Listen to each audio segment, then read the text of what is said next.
evaluator, fellow Toastmasters, and I mean, first thing I'm going to do is the first thing I did was to stagger, and that's partly because I have to lean on this, or sometimes I do stagger. But we had three, not one, not two, but three well-prepared speakers today who had absolutely no use for this thing. So, actually,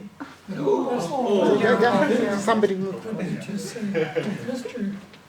Sergeant at Arms. Mr. Sergeant at Arms, will you please do Throw it away. Now, having done this, you would not have had, as speakers, the problem that Lamine had, because he was way out here. The lectern was practically digging in his back.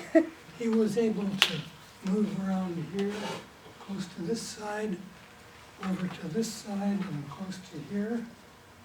And he spoke with a good, confident voice all of the time he was doing it.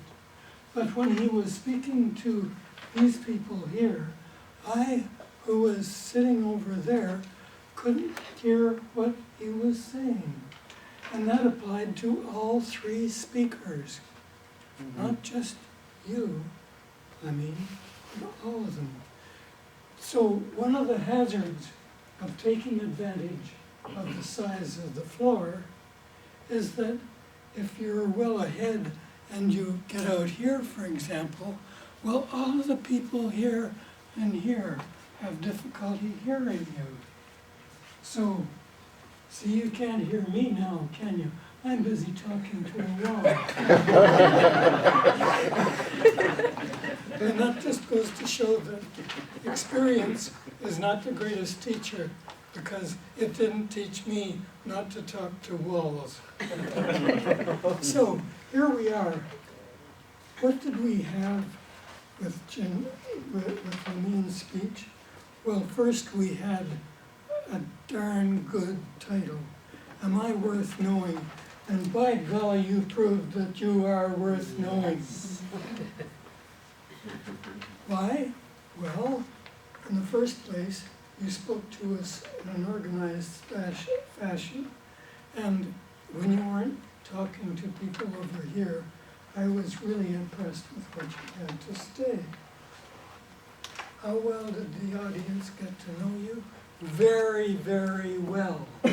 Because you made darn good and sure that all of us knew about your family background. We knew about your struggles because you were number one in your family to do many things. So there wasn't anybody there to help you.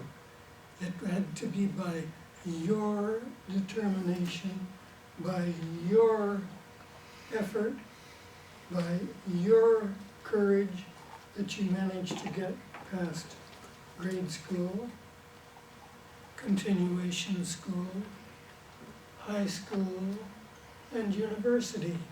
I say that's a really great accomplishment, and I hope that the family appreciates what you did rather than being jealous of what you did, because you certainly accomplished a whale of a lot.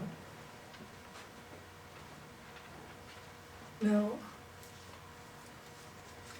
with regard to the speech, other than in general it was a very good one, I found that compared to the rest of your speech, you could have had a stronger opening. In the beginning of your speech, maybe you were doing this because you were nervous, but you looked like you were doing it because you were confident. So either you fooled me, and you fooled other people, or you were confident, and that was basically time that you could have spent talking to us and letting us know some of the amazing things that you accomplished. What could you do to improve?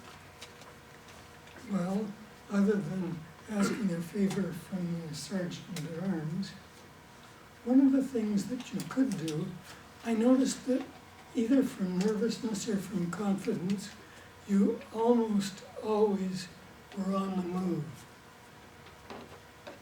You could really, really have emphasized some of your accomplishments by standing still and saying, by golly, what I did then was so-and-so. And then start moving again, because just stopping would attract our attention and would add emphasis to your words. And really, I can't think of anything else to say and suggest other than that business of when you're somebody like me, and normally you're hiding behind the lectern, you're busy reading your notes, and that doesn't really impress people. You shouldn't do that. And you don't have to. You have the memory that enables you to speak for 5 minutes or longer without referring to your notes. Or else it was one wheel of a lot of work that you put into the icebreaker. And I suspect that that was a good part of what contributed to the way that all 3 of the speakers managed to, in effect, throw the notes away. Congratulations.